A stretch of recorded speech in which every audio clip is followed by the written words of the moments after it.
Today I've been given the topic, is atheism unnatural? And I'm going to somehow link it to the seerah of the Prophet sallallahu alaihi wasallam. Now, brothers and sisters, unfortunately there's approximately 1 billion atheists on this planet now. We used to think it was a minority position, but it's considered the 5th biggest religion in the world. And there has been amazing and interesting and fascinating mass movement since post 9/11 based on certain leaders, books, and an online narrative. And they have formed what I would call the tsunami that is trying to engulf the hearts and minds of theists, people who believe in religion, specifically the Muslims. And our initial responses was, leave them alone. It's not a big deal. Just carry on doing what you're doing. But unfortunately, 10 years on, 12 years on, we have an increase of atheism in Europe by millions. According to the London Times, you have 250,000 Muslims leaving the religion as a result. And their movement is working. They have the Atheist Alliance, global network. I was in Pakistan the other day. Not literally the other day, but a few months ago. I was in Lahore, LUMS, the Oxford University of Pakistan. And there's an atheist movement going on there. You have atheist students challenging the kind of core beliefs of Islam. You even have an atheist group in Saudi Arabia. Sheikh Sajid, he WhatsApped me and said, there's something going on, Hamza. There was a private gathering of ulama to deal with the 6% and growing atheists in Saudi Arabia. In North Europe, you have 80% of populations that do not believe in Allah subhanahu wa ta'ala. You have, for instance, in Britain, the fastest growing religion is atheism. And I'm going to tell you why I consider it religion in a minute. So the point here is, brothers and sisters, this is a force to be reckoned with. And obviously, we should not deal with this force in a discourse that you can describe as debating. Because debates is not da'wah. Debates is social engineering. You can have people of diverse religions, diverse countries, coming to the same conclusion in science. You'll never have two religious people agreeing. With due respect, it's a bit of a culture clash from coming all the way from Britain to have these intellectual discussions. In Britain is a little bit more nuanced. Now, maybe because you're a product of the Muslim world that you hate so much. Now, let me say this is where I think you are lying.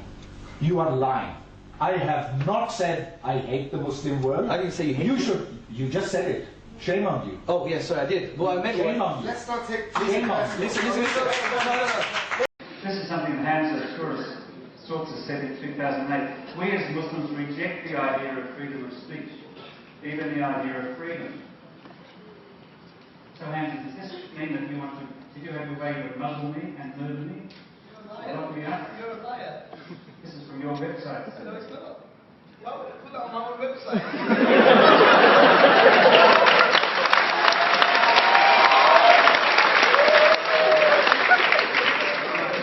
Just like your colleague who said there's no knowledge in Islam when it's mentioned 100 times in the Quran. This is lies, this is deceitful, and I'm glad you're not a politician. And I'm glad you're irrelevant in this society concerning politics.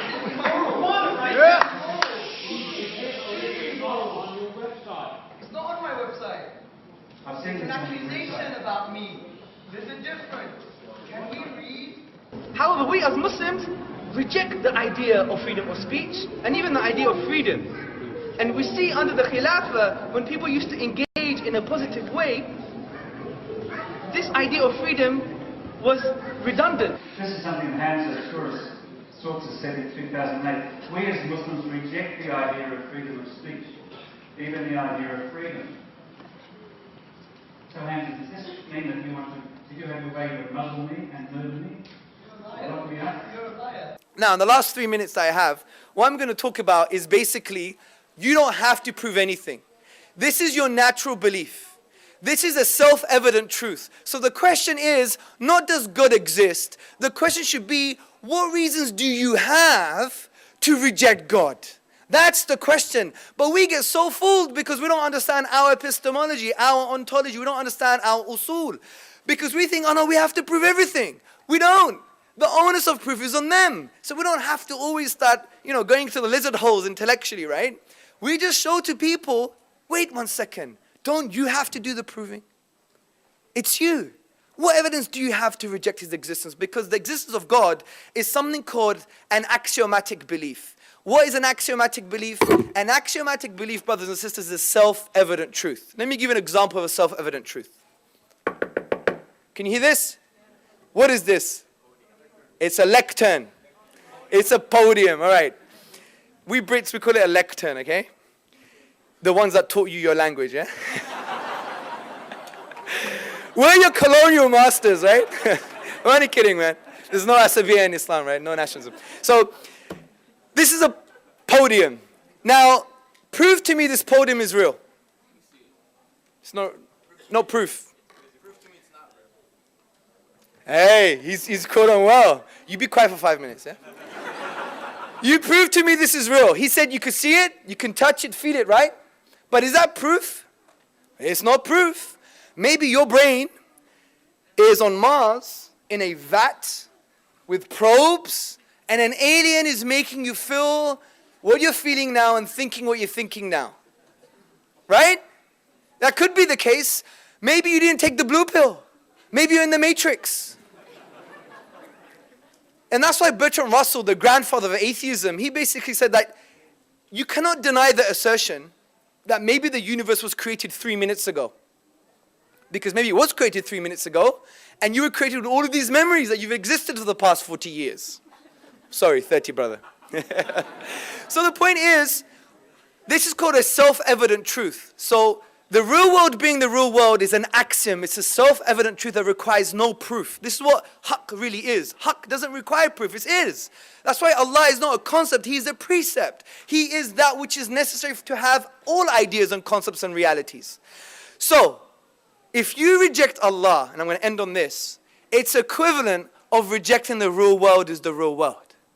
Because the basis of science and materialism and empiricism is that the real world is the real world, but they can't really prove it. Go to the philosophy of science. We need it as a self-evident axiom, an axiomatic truth, which the whole theories and the philosophies emanate from. Just like us, God is a self-evident truth that requires no justification, whether inductive or deductive, whether empirical or philosophical, because He is. And that's my tadabbur on al-haqq. When you think of Allah's name, the truth, that essentially is that which requires no evidence because it is already self-evident. Now someone may say, okay, this is interesting. So if I deny God, it's like denying the real world is the real world because they're both axioms. They might say, what about the great pumpkin? I believe the great pumpkin created the universe.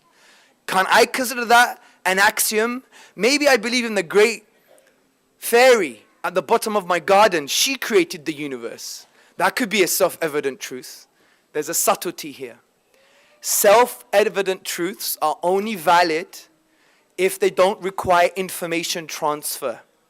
As we understood, the concept of supernatural causal agency doesn't require information transfer. If I threw you on a desert island, you would conclude that yourself.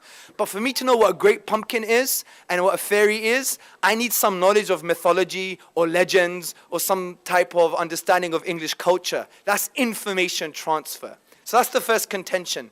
The last contention, I end on this, I really do apologize.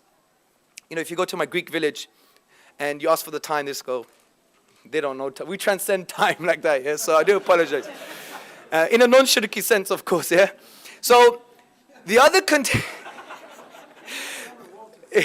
the other contention is, wait a minute, wasn't the world being flat a self-evident truth? They just saw the world and they said, that's it, it's flat. Isn't that a self-evident truth? Very interesting contention. This is how you answer it. That's true. self-evident truths can change if there's future evidence to deny them, or there's evidence that we find to deny them. Where is the evidence to deny God? The only evidence people claim is scientific evidence. But if you study the philosophy of science, science only deals with empirical realities. Is God an empirical reality?